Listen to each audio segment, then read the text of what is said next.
Welcome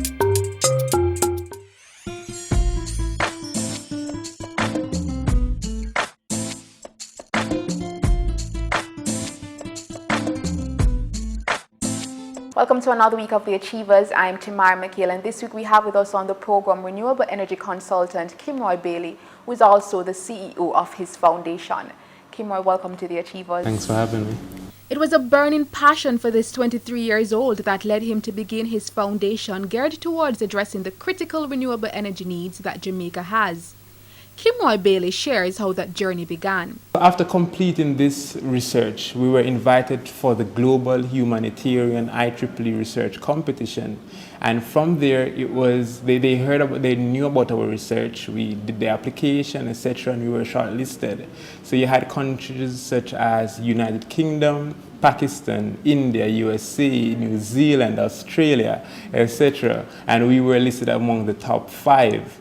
We then were I was invited to fly across to Seattle, Washington to represent the university and Jamaica by extension. And at this competition, we were placed first for the number of votes on the day, first for the presentation of the platform, and second overall. So that was a remarkable feat for us. I then received $750 US from this competition, and I thought, oh well, let's give it to something renewably inclined. And I thought of a basic school in the cockpit country. I would go ahead and try to have a renewable energy project there. But complements of this, I would need additional funding. And I thought I could just go out and get funding from anyone, but you'd have to be incorporated to do that on such a large scale. So I figured, okay, I would go ahead, create the foundation, and that's how it got started. With his consultancy work, he has to date managed to reach not only residential clients, but also industrial. So we partner with companies, strategic companies that would go ahead with the implementation of whatever we recommend, and also be there on site to help the customers get the best out of their energy usage. What's also eye-catching is how he has utilized social media to excite young people about renewable energy, a topic which many usually tend to overlook. It started with our Facebook page, and my Facebook page, I did a robotic competition where Jamaica was placed 3rd in Florida last year.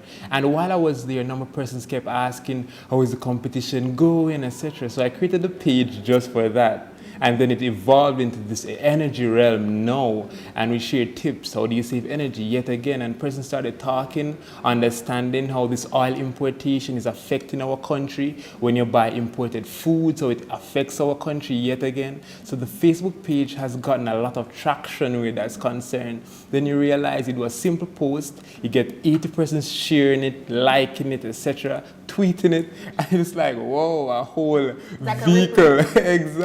Exactly. And that's what the foundation is all about, breaking it down, getting the average person to know the effect that their energy usage and their energy habits is having on our country, and then curtailing that to build a better Jamaica. His stance on renewable energy for Jamaica is clear. So what we're proposing is, let's do renewable on a Jamaica-sized basis.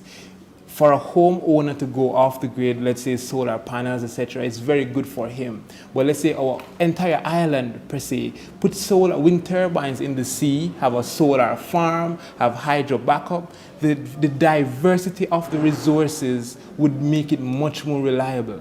What's the likeness that the wind is not blowing, the water is not flowing, the sun is not shining, waste energy. Let's say you have Riverton and you're taking that garbage, turning it into the energy. The reliability will definitely threefold increase if you're mixing your sources. The next best thing, a number of persons who visit my site would say, is LNG. Why not go LNG? It's cheap for now. And that's it. It's cheap for now.